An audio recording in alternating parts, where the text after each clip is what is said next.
Hello and thank you for joining us on this latest edition of Daily Politics on Trust TV. I'm Hamza Idris. On this program, we give in-depth analysis on trending political events and critical government policies for national development. And tonight on Daily Politics, we explore Nigeria's electricity crisis and the real cost of energy shortages on national development policy, education, healthcare, agriculture, industries, and small businesses.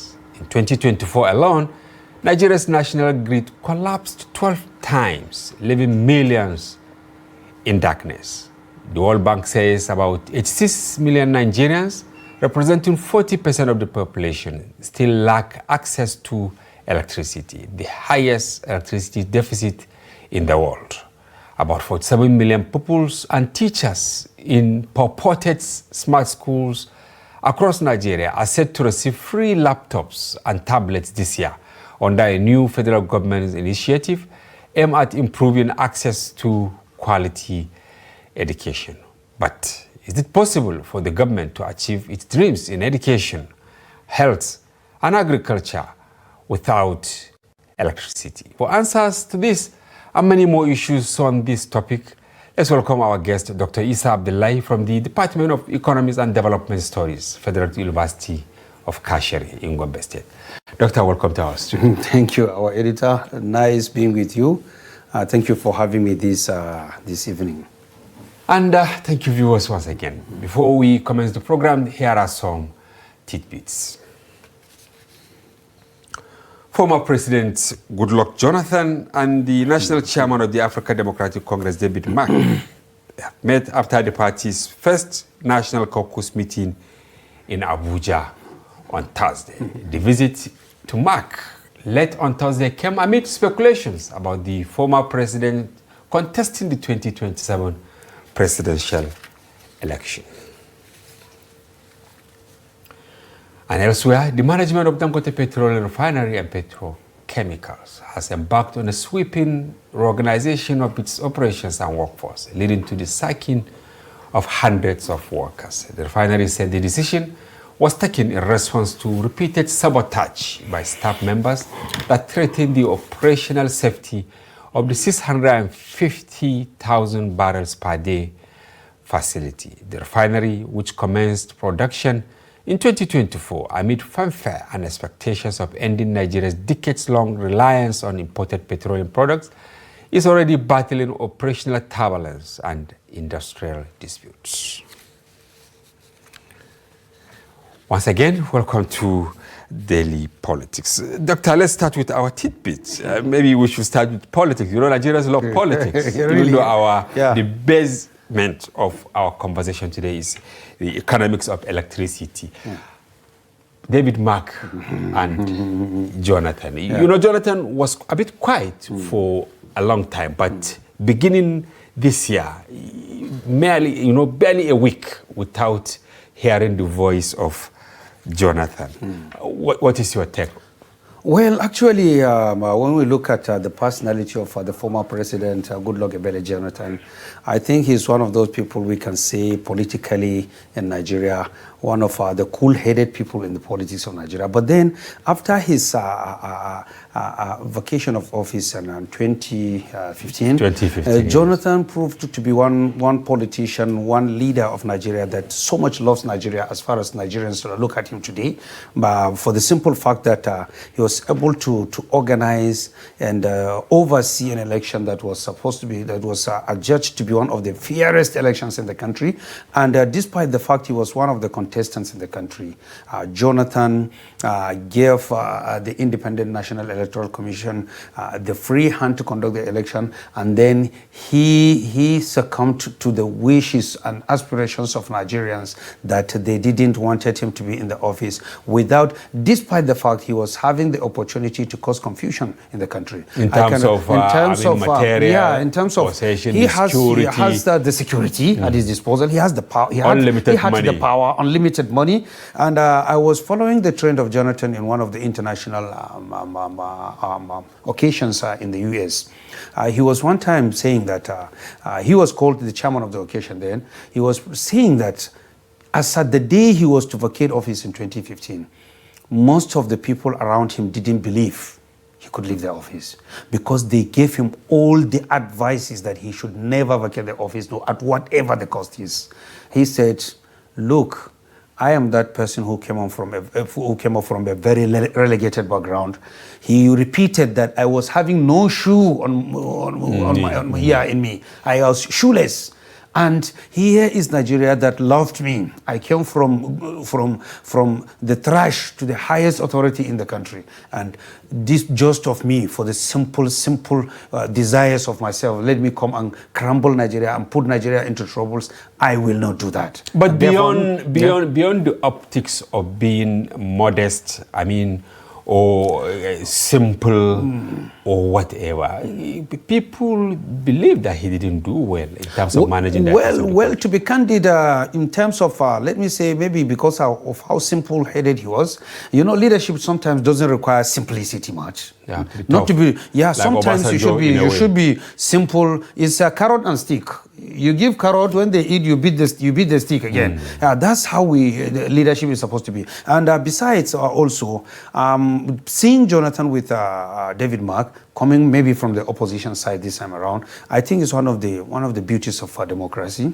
Democracy with no opposition. I always say it and repeat it always. Although my political alienation is reserved to me, but then to be sincere and candid, the beauties of democracy is lying on the fact that at any point in time, the citizens or the electors can decide to choose the person that will do the best for them. And it's a game of a tenure.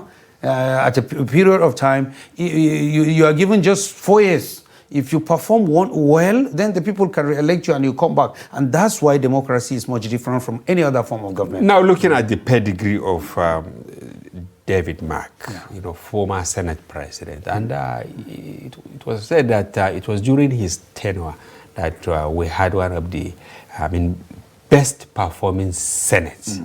Because it was also during his time that Jonathan, became acting president, through the doctrine of necessity when late President Eradua was bedridden. And people believe David Mark a tactician in a way. Do you think he will add maybe vigor and vitality to the purported, because we are not sure whether Jonathan is still being that statesman that he is known to. But then, pointers are clear that he will go for the presidency. Well, I think I always love a democracy where you have a very stiff contest. I love a democratic government that you will find it very difficult for the sitting government if to come back. Okay, they have a very tough contest. I always love such kind of democracy. And you think maybe with the likes of Jonathan, Jonathan will give Tinubu a good fight? Yeah, I like a good fight in any democracy. Look at the US election. Look at it very well. It takes a very serious thing for the ruling party now to come on board, and that's how democracy should be in practice. Because without tight contest, people in government will always feel they are superior. They are people, they become very lexical in whatever they do. And some Nigerians believe maybe with this kind of situation where you have the likes of course, Jonathan, you have Obi, you have Konkoso, and many others, Atiku, some of them, still in PDP, Labour Party, and then the new bright now, that's ADC. In a way, there is the likelihood that maybe the ruling government, APC, will sit up maybe and deliver within the next 10, 11 months. Well, I think one of the problems the opposition is having today is division among itself. Even, as you have mentioned, PDP is there. In the PDP, there is no harmony within the party. And there is ADC. Although the ADC is getting momentum now, most of the things that are coming up to be opposition, the ADC people are claiming that it's from the ruling party that is causing confusion so that they can divide them and continue to do what they do. And then the opposition of the NNPP, the Konkoso, the Konkosia movement, is also, all these things are showing that, look at them, combine them, the whole of them. Although the politics may decide to take another way, but then still, look at about 22 governors for APC. Only the PDP has about 10 or so. But then, in Nigerian political system, we can see the electorates have the power and the right to vote, but then they have limit to put to bring person on board. The governors have a lot of things of manipulation. They control almost everything. They have the control of virtually all the things there. And secondly, in the Nigerian political system again, one major problem I find is those people we call the opposition today, they were the people in government yesterday. And those in APC today were the people in PDP yesterday. So still many go around. It's like the idea of having a new water in an old, in a new water Wine in an old bottle. You know, so we continue repeating, recycling the same. Why can't we have a new breed of politicians? Maybe. But will they come from heaven?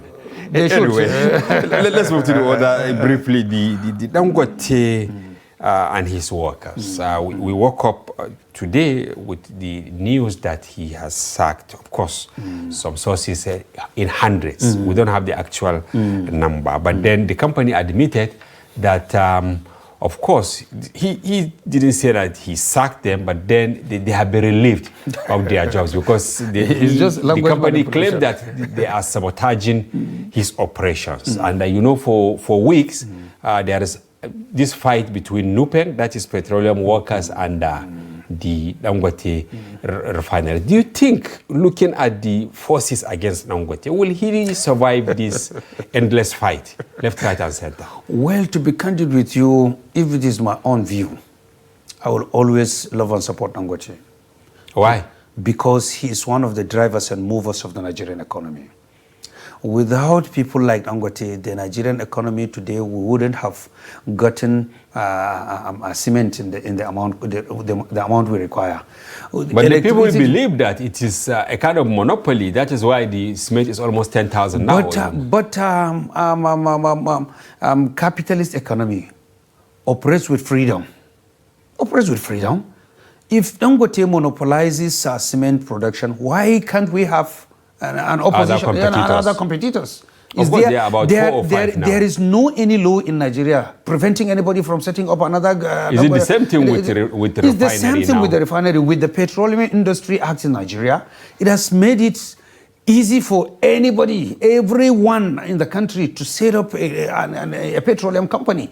Even the state governments that are claiming they don't have money today, they don't have this, why can't they set up a company, a refinery? They have the freedom. Individuals like you, Alhaji Hamza, you can set up many refineries in all states, all these oil producing countries. They can set up their refineries and they can produce, they can refine our oil. If they can do that for us, they can even assist, they can help the support and the Nigerian economy. They can support the power of Naira.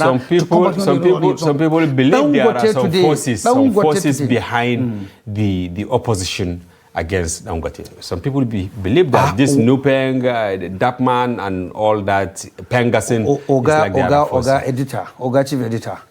Why don't we have oppositions? People in Nigeria are used to getting money directly or indirectly, legally or illegally, getting huge amount of money, whether they work for it or they don't work for it, at the expense of the existence of the country, at the expense of freedom, at the expense of luxuries of Nigeria, at the expense of how Nigerians can survive. And then here is a person who is closing their shops. He's closing their shops of... Yeah, isn't the economic terms. He is closing their shops. So it's no longer business as usual. It's not longer the business as usual. Will he survive in a world or two? Who? Dangote? Dangote, yes. Well, he can survive, I believe so, with the assistance and help of Nigeria. All right, thank you very much, Dr. Isa Abdullahi. Now, our major topic of discussion, Nigeria's electricity shortages. Impediments to national development? Is it an impediment to national development? Well, I think when we talk of electricity anywhere in the modern economy, in fact, the basis of an industrial economy is the electricity. If you don't have electricity, you don't have industrialization. And economists, experts are saying that industrialization is similar to development. They are just like synonymous words. If you have a country called industrialized, that country is developed. If a country is not industrialized, that country is not developed. Therefore, If you don't have electricity, your basement for development is shallow. Your route for development is in shambles. Therefore, there is no day you can call yourself developing or a developed country. Come to look at us here in Nigeria. In Kano, a research was conducted somewhere around 2015, 2017. There were more than 500 companies that winded up. They closed down and shifted to other places. In Kano alone. Talking about maybe small, medium, and large companies in Kano. They winded up. The closed shop. Yeah, closed shop. Simply, when a research was conducted, then it was discovered that about 75 of them mentioned the number one problem for their own closure was poor electricity supply. Over 75% of them. So come to look at it that way. If companies will wind up, find out all companies leaving Nigeria to nearby countries, they will tell you they moving to as small as Benin Republic, Ghana. Why won't they move? They will move to all those countries because those countries will have higher supply of electricity and more. But we feed some of them, like Niger. We give them electricity. Yeah, there are three countries we are giving them: Niger, Benin Republic, and I think it's Togo, and one of the countries in West Africa under West African Power Pool. And those countries there, if you go there, you will realize that they have stable electricity. I was talking to somebody in the electricity industry. He was telling me that at a point in time, Niger experts were coming to Nigeria to supervise their electricity, generating plant in Nigeria. As they came in, maybe for service, repairs of parts that are running out, Nigerian engineers were just sitting and telling them, okay, well done, you are doing a good job, while they have not done the service for their own generating plants. And that is how the country will continue to have a very, very poor. As it is today, we generate about 5,000 megawatts. And then our minimum requirement is over 20,000. So we generate 5. That's the minimum. But if we go by international standards, of International Energy Agency, Nigeria requires over 200,000 megawatts to survive. Because according to the International Energy Agency, each 1 million person requires 1,000 megawatts. So if you have 200 million, you need 200,000 megawatts to support the industrial basis of such large a population, and then for their domestic consumption. As you have rightly pointed, large proportion of Nigerians. Yeah, we have the data here. As of 2024, of course, 86 million Nigerians, representing 40%. Still lack access. You can see the 86 million is even bigger than those countries we are talking about. Put them together. So they don't even have access to the electricity. Let alone, even those people having the supply of the electricity, is it adequate? Is it up to, can you sustain production with such kind of electricity, which is less than, in some places, about 4 hours in a day, less than 3 hours sometimes. Some will spend long period of time without even the supply of electricity. So if they are to produce anything using the electricity, then it means they have to vacate. If they don't have to vacate, they have to operate at a very high cost of generating set or trying to get a solar by themselves. And therefore, is everybody producing for himself. The quoting cost of social benefit is no longer there, because the larger you pool of resources, the lower the cost of production you have in an economy. And if you don't have large scale of production, you don't have social benefits of infrastructure in a country, then you are nowhere to be found in production. Where is the problem? You teach economics and development studies. I'm sure your students keep asking, and we pick this topic deliberately today, because you can see politics is just taking the large chunk of our time. But then people are grumbling, people in the villages, is it the universities, is it hospitals, is it small-scale industries? All of them are now overburdened by cost of diesel, by cost of electricity. Those who can get it from the mother cat, they can't even afford to pay. Well, I think our problems are large in that area. One major problem we have in Nigeria, in almost all aspects of our own social development facets, we have improper planning.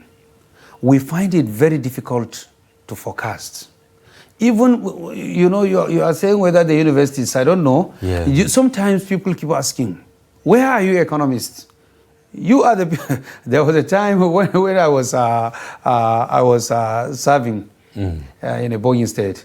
One old man, a retired military man in the village, will call this copper. Copper, come. What did you read? He said, computer science. Good man.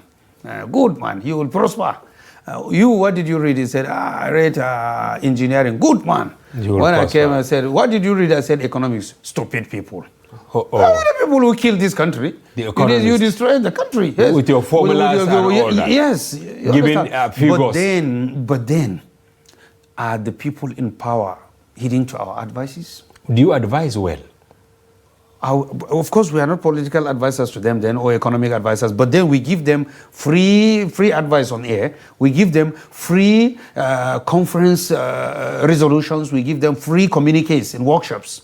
But then the case is, do they even make use of it? So that's our problem. There is a complete near divergence, near divorce between the academics and those areas necessary to work with the academic work in Nigeria. Town and gown. Yeah, town and gown. There is a complete, almost a divorce between town and gown in Nigeria. Just last week, there was this serious misunderstanding between Kano Electricity Distribution Company and Aminu Kano Teaching Hospital. In fact, it got to the extent where officials of Aminu Kano Teaching Hospital said they lost 3 patients because about 4 of them were on ventilator. And then there was power outage. Before it was restored, 3 of the patients died. Of course, KEDCO said that wasn't true. They gave their own side of the story, and then they said they have a lot of money with the hospital, which they are yet to receive. Now, why is the government finding it very difficult to actually make access to electricity to some of these vital, offices or agencies like hospitals? Because I remember it was even during President Buhari when they said they will now put solar on all the universities. They will now put solar in the hospitals. Now this government said they will, give serious discount to hospitals. But here we are, patients dying because there is no electricity. Well, I always emphasize, first of all, we don't make forecasts. We are not planning. For instance, now, the population of Nigeria grows at the rate of around 3.5 every year. 3.5? 3.5. And if you look at Nigeria, the large we are. Over 130 million. Over 200 million. 230, over yes. 230 million. Yes. So about 3.5% of us is around 7 million in 1 year.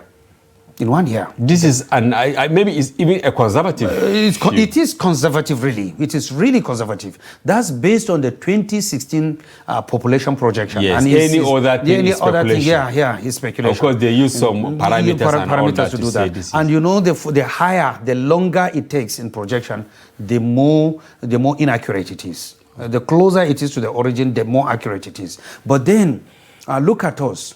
Have we made projection that if we grow at the rate of 7 million annually, in the next 10 years, we grow 70 million? In 10 years? In 10 years. Then, what is our provision? So if we are 230 now, the tendency is that in the next 7 years... But that's the projection of even the United Nations will be around 300 population. million. In the next 10, 15 years, Nigeria could be around, maybe the number 3, the 4th most populated country in the whole world. That's that. But what my case here is, what projections are we making today that in the next 10 years we may have 70 more million people in Nigeria? Which water are we providing for them to drink? Which schools are we creating for them, for the children that we are to have 70 million to get the schools? Which electricity will support them for both their domestic and industrial consumptions? So this failure to plan 20, 30 years back is where we are today. That's number one. Number two, we still have, as I pointed out, we don't mind academic work. Sometimes when people like us here, they will come and say things that may not be pleasing to the people in authority, sometimes they feel we are insulting them. Sometimes, if you take all these countries, you call them advanced nations. If people who come from the academic, if experts from anywhere are coming up to give them results or statistical figures that are not pleasing to the government, what they do is to come back to the drawing board, to find it as a challenge rather than feeling that it's an insult. Yeah, you feel it's a challenge. We have to go back to the drawing board, see where we are lagging, and let's try to get the ways we can meet up. And that's how we can rule a society. And that's how a society can develop. Using the talents, the education, the wisdom in those people we call the experts. Not to think of them as people who don't have money in their pockets. That's why they speak. Are we running faster than our shadow? Let me use this cliche. That, of course, if you are not prepared, don't start, because you will just leapfrog. Why am I saying this? We now have this concept of having, is it electric vehicles coming to Nigeria? People are asking. You are unable to even provide for domestic use, and you are now bringing for commercial purportedly. More, yeah. Yes. Is the government really in tune with what it means to have maybe national development planning? That, okay, if I do this, no matter how viable it is somewhere, unless I have A, B, C, D, for me to also have that component of development. Well, as I'm talking today also, the electricity regulation also in Nigeria, I think we need to unbundle it. How? We had NEPA. Yeah. We now have the discourse, we have GENCOS. What I observe with our own dear country is, when we say it is for the government, this is a government facility. It is very difficult for that one to be efficient. That's number one. Number two, it's very difficult for it to develop. And it is very difficult for us to maintain it. And we cannot rely on it as large as we are. But then, as far as maybe the electric vehicles, we may have like a kind of like a filling station. It could be private. But if it is private in Nigeria, a lot of people can do that. And I strongly believe they can generate even the electricity from solar, because Nigeria is more of a solar endowed country than even Europe and America. But then we are not making the best use of it. But if all these things give the opportunity to generate electricity individually and commercially. But they have made all the laws. States can produce. But that is why I say, if it's government, they don't want to do it. They will not do it. Because and individuals are a bit scared to invest, maybe because of the uncertainty around making laws. They can change the laws at any point in time. Yes. So, but then I strongly believe, look at our own society today. If you say it is a government school, go and see the government schools. They are there, most especially primary and secondary schools in villages. Some of them, they don't have roofs. Some are teaching under the trees. But then come to cities and see private schools. They are very nice schools. They are schools that if you pay your money, you will see it. Why don't we have that of the government and we have that of the private? And in most cases, people that came out from the government are the people building those ones. If it is housing units, that of the government is not easy to get, but then if it's private, it is there. So I want us to see that the Nigerian society today, we need to unbundle so many things, and we need to. But after unbundling, maybe to also make the policies appropriate, friendly. Friendly. Because when you mention the state of our schools, in Nigeria. You know, recently the curriculum was changed or improved or whatever they call it. But then in there is this provision to buy 47 million, you know, laptops and tablets that will be shared to students. You just say that most of our schools, even in the cities, not to talk of rural areas or hamlets, they don't even have roofs. No water, no toilet, nothing. But here we are now, and most likely maybe contractors have started smiling to the back. Oga, I don't want to say something, but then I'm forced to say. Okay. Sometimes, if the project may not give the people in power something to smile home to, it may not be executed. But if it's something that they can take something to their houses, they are very happy to initiate it and then to make it whether it will work or not. Maybe because after the first contract. I think those are initiatives that are well designed and they are very good initiatives. The initiative. Yeah, because in this world of digitalization, we need to have digital children. We need to have digital learned people. But then will it work? How many times have we been saying that we are going to feed Nigerians, pupils in Nigerian in secondary and primary school? And the money... You know, the kind of a scandal, if you see there, you don't even like to mention it, which is not even supposed to be what we are talking of today. Why won't you empower the parents so that they can feed the family, the children? You should give them appropriate laws, give them, develop their skills, give them a boost in the business, a boost they have to get in their businesses, and then they can feed their families, support them in whatever they do. In countries, initially we used to say Europe, advanced nations. In 1981, the value of Naira was stronger than that of the dollar. Naira was 80 kobo to $1. Therefore, it is the dollar that will give you an additional money. Dollar that was trying to chase Naira. Yeah, dollar was chasing Naira. But then, that time, slowly, dollar became stronger than Naira. We are saying now, all these countries are bigger than Nigeria, Europe and whatever, we cannot compete with them anymore. And slowly, Asian countries started becoming stronger than Nigeria. Now, virtually all Asian countries are countries that Nigeria cannot compete with them, virtually all of them. If you take but Malaysia, then the unfortunate thing now, Singapore.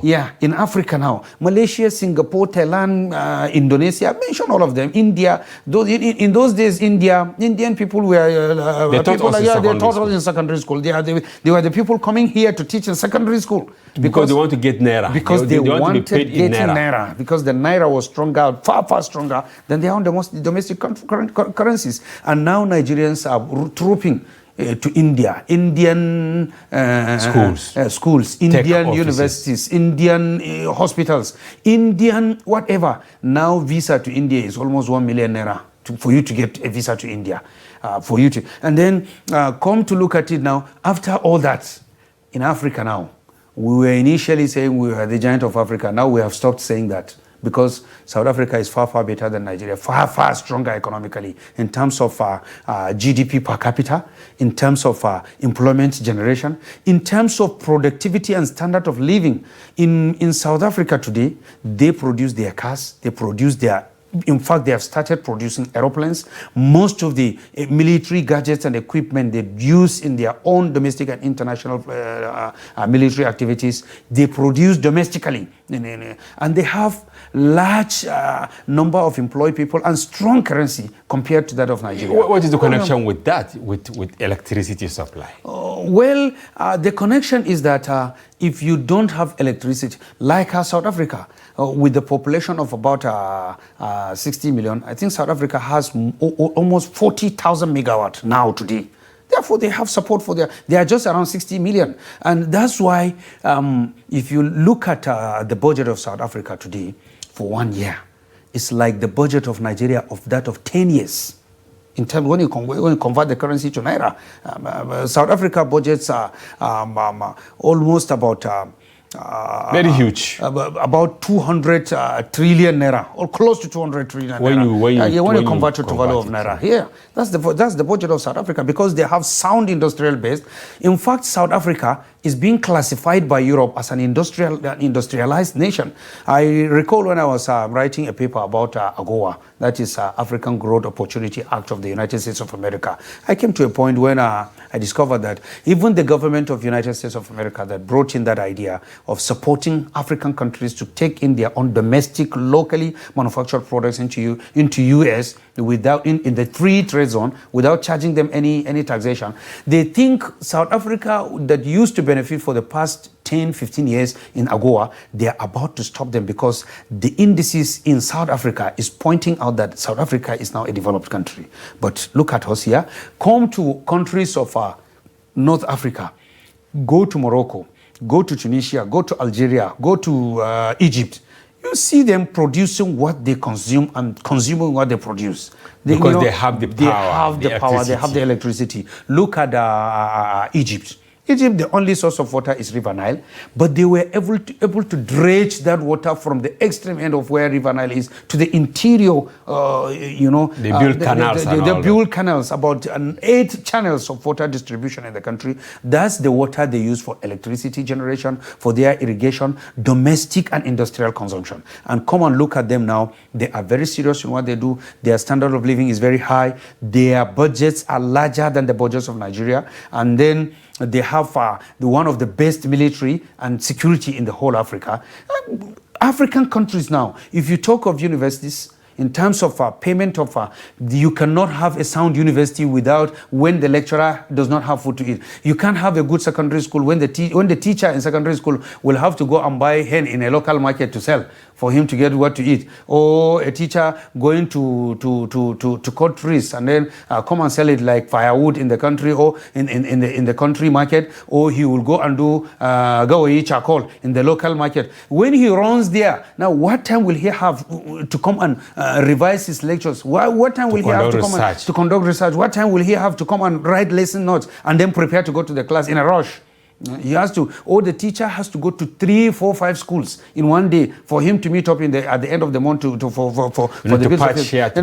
patch here. So how can you have, when you go to African countries today, you realize that the salaries of professors or educators, why people don't want professors to be paid? If they are not paid, you cannot have a sound education. If your doctors in the hospital are not paid, you cannot have a good health attention. If our journalists, our lawyers, our whatever, workers in the government are people that cannot feed themselves, then you have a very poor kind of civil service, or a very poor kind of service from the government. So you need support, you need a large budget to finance all these things. And you cannot have the budgets if you don't have sound electricity. If you don't have electricity, you cannot have industries. So without industries, government can't have enough taxes. And then without enough taxes, you cannot have a good generation of revenue. In fact, Nigeria today, as we are today, our tax to GDP ratio is 16%. We need to have like 30-40% of the GDP, which is taxation. When we was called, they may not likely be happy with you. It's like you are asking of more taxes. But we don't have companies. All right, Dr. Issa, thank you very much. I think we'll open the telephone line for our viewers to also call in and contribute to see what government needs to do to actually fix the electricity sector so that other sectors will take up.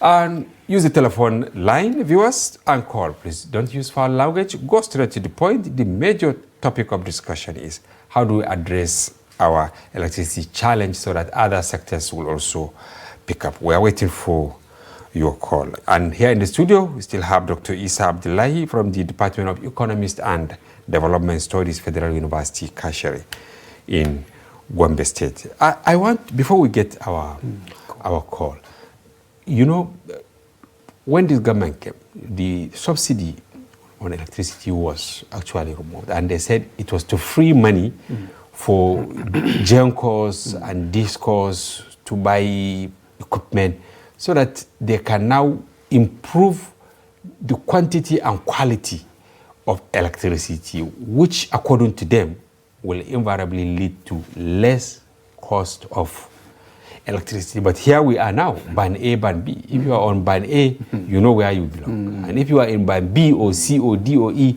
you know that electricity might not necessarily be your luck in the day. Our editor, if you have everyday increasing prices, and at the time the buyer of the commodity gets lower income by day, lower income, not that his salary is being reduced every day, but the salary he has is being, the power of the salary is eroded by declining purchasing power of the currency. 200,000 naira today. It was like 60,000 2 years ago. 20,000 naira. Okay, Doctor, we have our first caller on the program. Hello, welcome to Daily Politics. Hello. Hello, go ahead. Good evening. Good evening. Who is on the line? Usman from Bauchi. Usman from Bauchi. Okay, let's hear you. You know the issue of power. Can you reduce the volume of your TV set, Usman? Hello? Yes, reduce the volume of your TV set. The volume.